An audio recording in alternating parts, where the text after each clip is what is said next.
오늘 본문은 6월절과 관련된 말씀입니다. 여러분, 6월절이 무엇입니까? 6월이 무엇입니까? 넘을 유, 건널 월, 넘어갔다는 것입니다. 영어로도 이 6월절을 패스오버라고 부르는데요. 과연 무엇이 넘어갔다는 것일까요? 바로 죽음의 그림자가 넘어갔다는 것입니다. 하나님께서 이집트에서 종살이하고 있던 이스라엘 백성들을 구원하시기 위해서 이집트와 이집트 왕 파라오에게 10가지 재앙을 내리셨는데요. 10번째 재앙이 바로 처음 난 것은 사람이나 짐승이나 할 것 없이 죽게 된다는 장자의 죽음이라는 재앙이었습니다.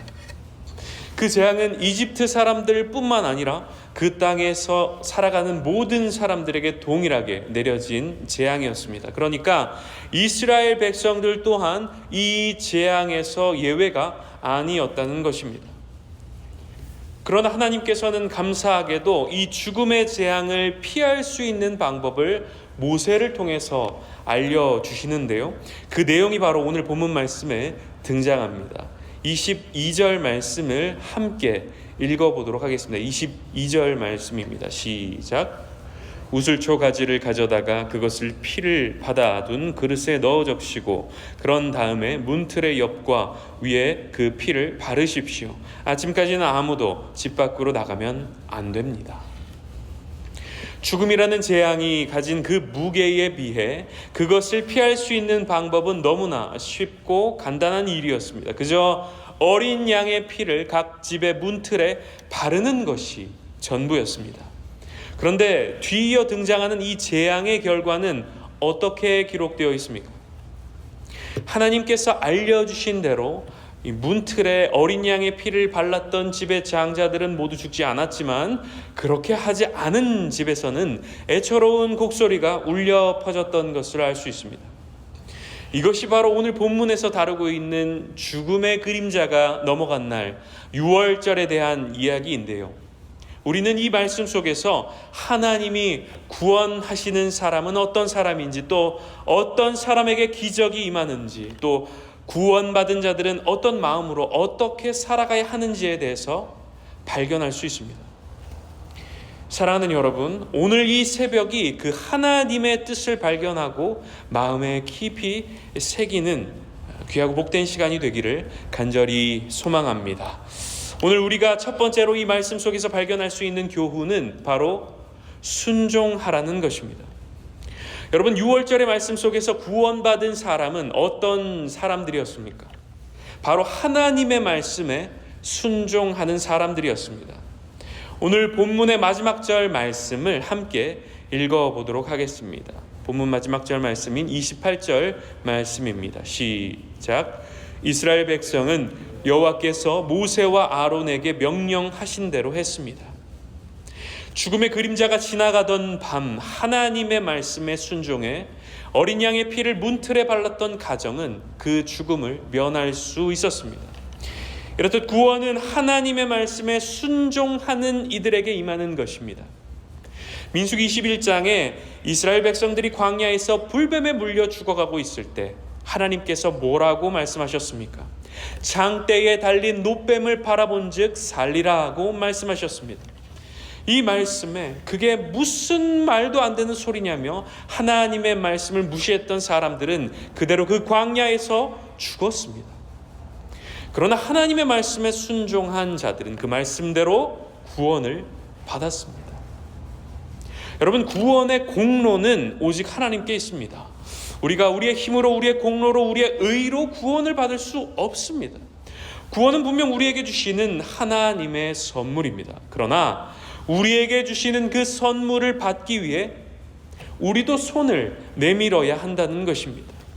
성경은 이 세상을 향해 예수 그리스도를 믿음으로 구원을 얻을 수 있다고 끊임없이 선포하고 있습니다. 그러나 그 말씀을 그냥 듣고 흘려버리는 자들은 구원받을 수 없습니다.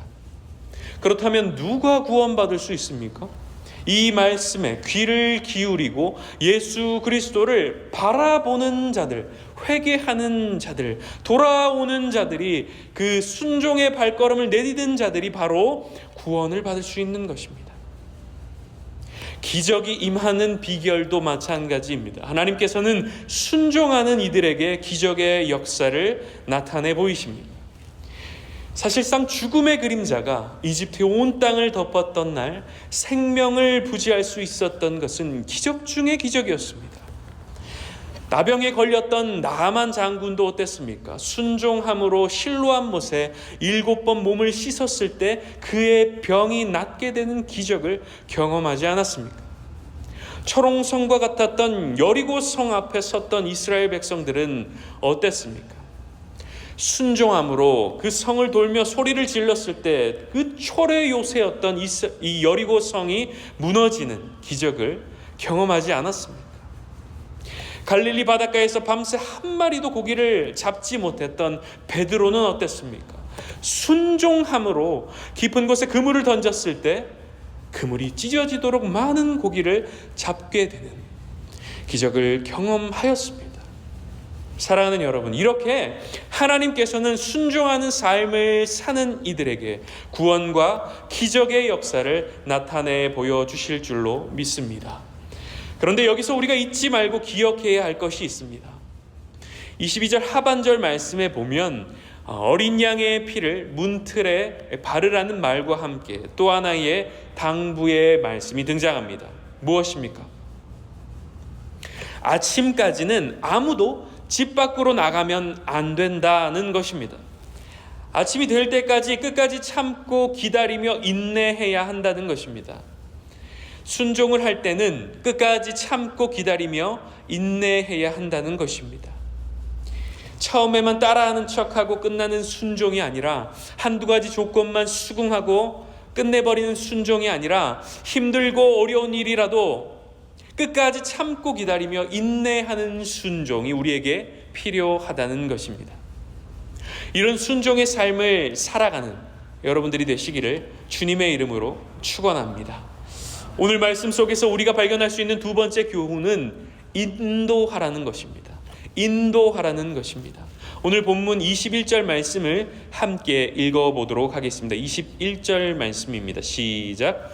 모세가 이스라엘의 모든 장로들을 불러서 말했습니다. 가서 여러분의 가족을 위해 어린 양을 고른 다음에 그것을 잡아 유월절을 지키십시오. 모세는 하나님의 대언자였고 장로들은 백성들의 대표들이었습니다. 그런 의미에서 모세가 장로들에게 전한 이 말은 하나님께서 이스라엘 백성 전체에게 전한 말과 같았습니다. 모세는 장로들에게 구원의 방법에 대해 일러주면서 여러분의 가족을 위해 그 일을 하라고 강조합니다. 이것은 온전히 가족의 구원을 위해 섬기고 헌신하라는 말이었습니다. 사실 어린 양을 고른 다음에 그것을 잡는 일은 좀처럼 쉬운 일이 아니었습니다. 기계나 설비가 없는 환경에서 가축을 잡고 그것의 피를 빼고 손질하는 일은 여간 힘든 일이 아니었습니다. 그러나 모세는 힘들고 어려운 일이지만 여러분의 가족을 위해 그 일을 하라고 강권합니다. 그들이 죽음의 그림자로부터 벗어날 수 있도록 생명의 빛 가운데로 나아갈 수 있도록 인도하라는 것이었습니다. 물론 구원은 누가 대신 받아줄 수 있는 것이 아닙니다. 스스로 하나님 앞에 나아가 자신의 죄를 고백하고 스스로가 하나님 앞에 나아가 구원을 받아야 하는 것입니다. 그러나 여러분, 우리는 부모로서 또 가족으로서 그들이 구원의 길, 생명의 길을 걸어갈 수 있도록 끊임없이 그들을 하나님께로 인도해 주어야 한다는 것입니다. 일타 강사, 과외 선생님들께 아이들을 인도하는 것에는 우리의 시간과 열정과 물질을 쏟으면서 생명의 주관자가 되시는 하나님께 우리의 자녀를 인도하는 것에는 얼마나 많은 관심과 노력을 기울이고 있습니까? 좋은 학교, 좋은 직장, 좋은 배우자를 만나게 하는 일에는 그렇게 두 손 두 발 다 걷어붙이고 다니면서도 복의 근원 되시는 하나님께 우리의 가족을 인도하는 것에는 얼마나 많은 에너지를 쏟아붓고 있느냐는 것입니다. 사랑하는 여러분, 여러분의 자녀, 여러분의 가족과 이웃들의 구원을 위해 기꺼이 섬기며 헌신할 수 있으시기를 바랍니다. 그들을 위해 복음을 전하고 그들을 위해 말씀을 가르치며 그들을 위해 기도해 주시기를 바랍니다. 우리의 모든 것을 쏟아 그들을 하나님께로 인도할 때 하나님께서 그들에게 생명을 주실 줄로 믿습니다. 우리는 그들이 예수의 생명에 접속될 수 있도록 다리를 놓는 사람들이 되어야 한다는 것입니다. 그것이 하나님이 기뻐하시는 일이며 먼저 믿은 우리의 사명이라는 것입니다. 마지막으로 우리가 오늘 말씀 속에서 배울 수 있는 교훈은 기억하라는 것입니다. 기억하라는 것입니다. 26절과 27절의 말씀을 제가 읽어드리도록 하겠습니다. 여러분의 자손이 이 의식은 왜 하는 겁니까? 하고 물으면 여러분은 이것은 여호와께 바치는 유월절 제물이다. 우리가 이집트에 있을 때 여호와께서 이스라엘의 집들을 지나가셨다. 여호와께서는 이집트 사람들을 죽이셨지만 우리들의 집은 구해 주셨다라고 말해 주십시오. 그러자 백성들은 엎드려서 여호와를 경배하였습니다.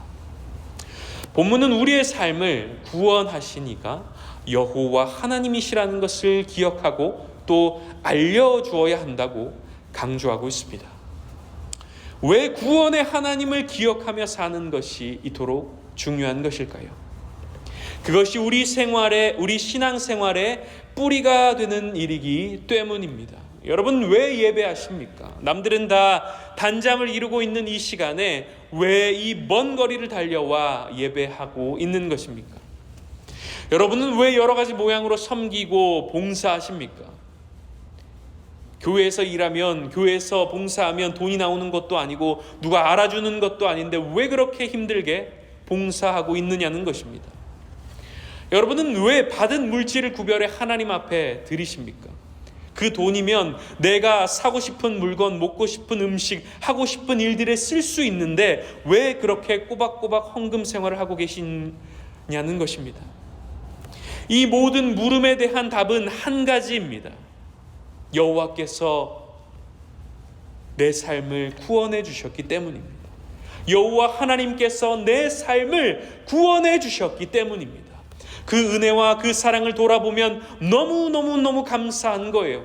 그리고 그 은혜와 그 사랑에 감사해서 우리가 하나님을 예배하는 것입니다. 또 그 은혜와 그 사랑에 감사해서 나의 시간과 물질과 에너지를 하나님 앞에 드리는 겁니다. 이 구원의 하나님을 향한 감사가 우리 신앙생활의 뿌리가 된다는 것입니다. 이유와 목적이 된다는 거예요. 가끔 신앙생활의 동력을 잃은 것 같다고 고백하시는 성도님들을 만날 때가 있습니다. 그런 말씀을 들을 때면 저는 언제나 가장 먼저 구원의 하나님을 향한 감사를 회복하자고 권면합니다. 여러분, 감사가 사라지면 예배는 지루한 종교 활동이 되고 맙니다. 감사가 사라지면 봉사와 섬김은 힘들기만 한 노동이 되고 맙니다. 감사가 사라지면 하나님 앞에 드리는 삶도 인색하게 됩니다.